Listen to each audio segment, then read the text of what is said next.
Hello everyone, my name's Misbah. Welcome back to another video. Today I've come to Dunham to see the snowdrops. I always think that when you see these simple white flowers, it's a sign that winter is over and it's the first sign of spring. They stoop downwards to keep their pollen dry, and they contain crystals of antifreeze, so they're able to push through the snow.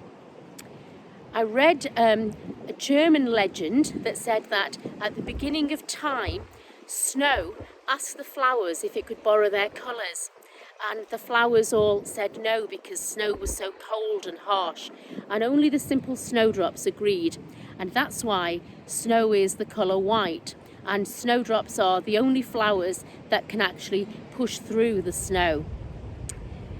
I think they are not native to England. They were either brought over in medieval times by monks, or the Romans may have brought them over. They were planted in graveyards and in cemeteries, and the very superstitious Victorians thought it was bad luck to see a snowdrop and to bring snowdrops indoors. They thought it would curdle the milk. I'm not superstitious, but I'm not going to pick them. I'm going to leave them in their natural habitat. I think that's how they're best enjoyed. So I hope you enjoy this first part of the video and seeing the snowdrops with me.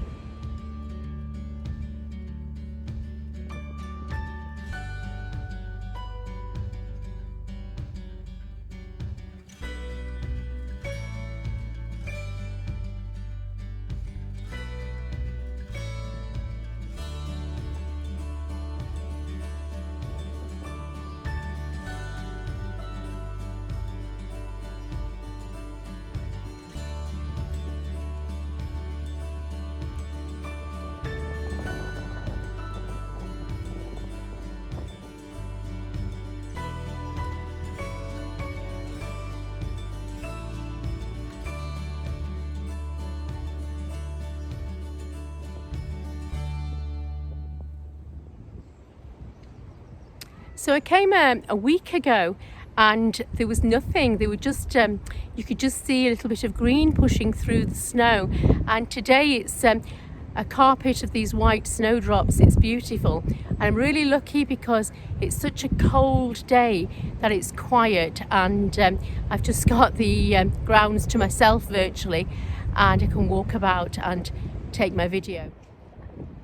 So I'm leaving the woods now, and I just thought I would show you this old oak tree behind me. It's protected, it's got a boundary around it because it's over 500 years old. So I'm leaving the woods and I'm going to warm up. It's absolutely freezing. I'm going to warm up with a hot chocolate. So this is what remains of this ancient oak.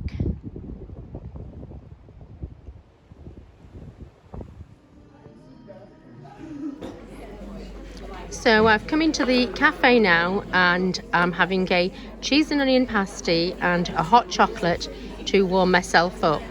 I'm just going to end this part of the video here. So in this part of the video, I want to talk about one of my favourite children's authors, Noel Streatfield. She wrote a series of books known as the Shoe Books, and her most popular book was actually Ballet Shoes. It was the first book that she wrote in 1936, I think was when it was published. And it's a story of three sisters. They're adopted, so they're not biological sisters. They're very different girls, and they attend a dance and drama school. And the reason for this is that they're very poor, and a friend has arranged for them to attend this school for free. They will get acting and dance lessons, and then they can audition and take part in pantomimes, stage shows, and be paid for this. And the school takes a commission.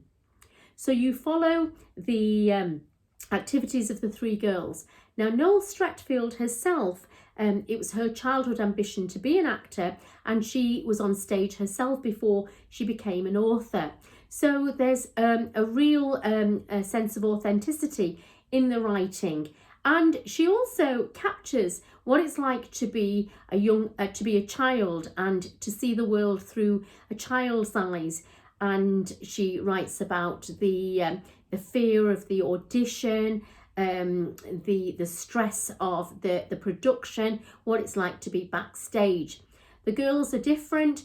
The oldest, Pauline, dreams of becoming a famous actress. The middle sister, Petrova, hates acting, is incredibly nervous on stage, only goes through it because she realises it's a way of bringing in money for the family. And she's actually interested in aeroplanes and in cars. The youngest one, Posy, is too young to actually go on stage, but when she's at the school, the teacher discovers that she's incredibly talented and has a genuine talent for ballet, and she needs to go to a proper ballet school and have lessons from a great ballet master.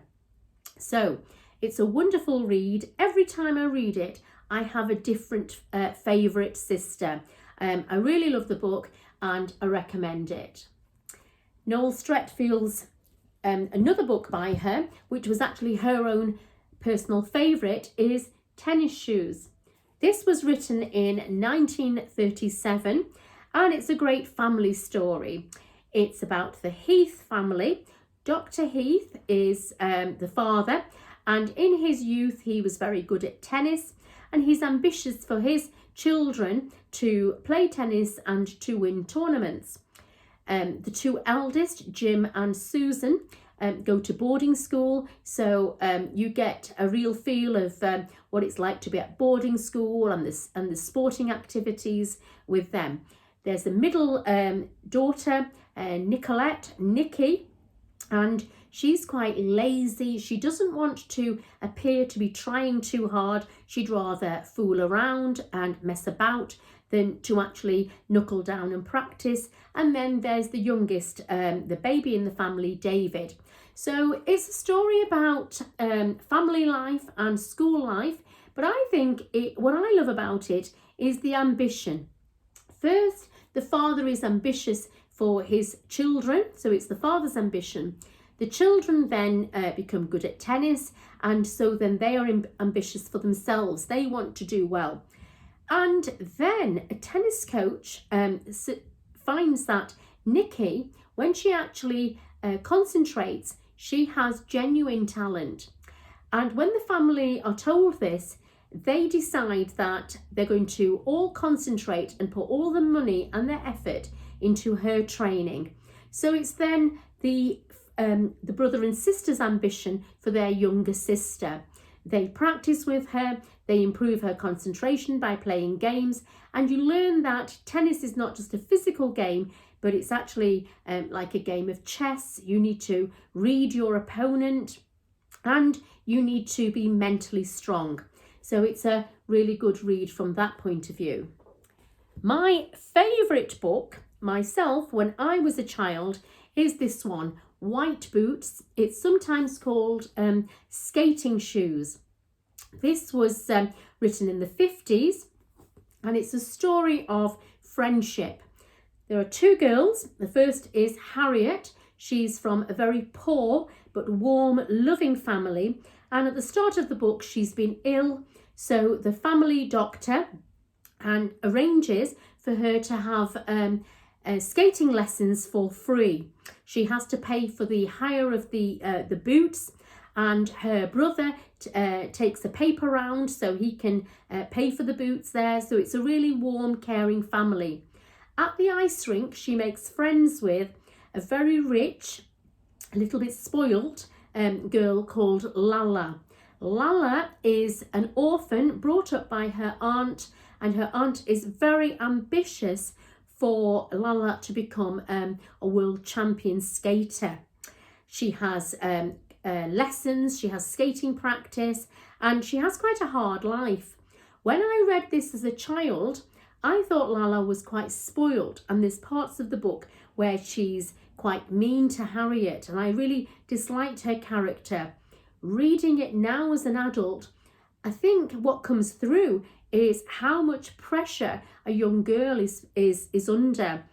There's one part in the story where the aunt says to Lala she needs to be put on a strict diet, reduce her food because she doesn't have the figure that a skater should have.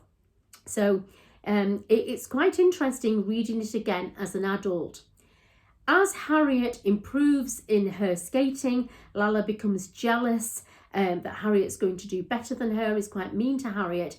So it's a story about friendship and jealousy in that friendship. It's a really good book. I really like the ending. The ending has Lala accepting that no matter how hard she practices and how many lessons she has, there's a level that she's reached and she's not going to be a champion, but she's accepted it and she's happy with that. She'll still be a good skater and she can do exhibitions, but she won't reach, she's not going to become a world champion. And I think it's a very interesting ending. So that's White Boots, sometimes published as Skating Shoes. The final book I'm going to talk about is Party Shoes.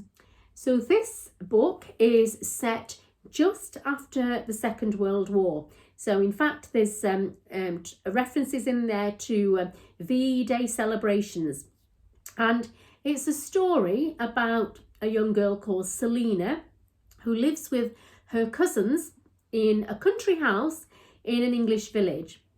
And Selina has a relation in America who sends her a parcel of a beautiful dress, party dress, and some party shoes.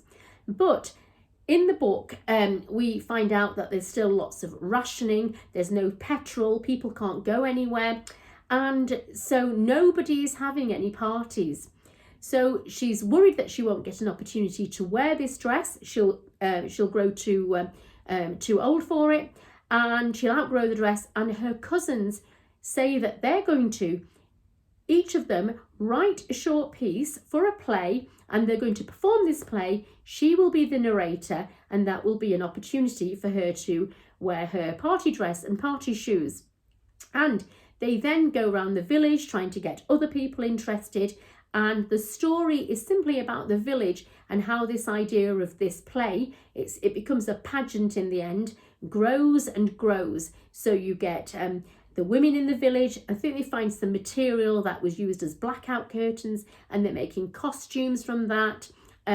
There's people are coming over at the end from other villages to watch it, and it grows and grows.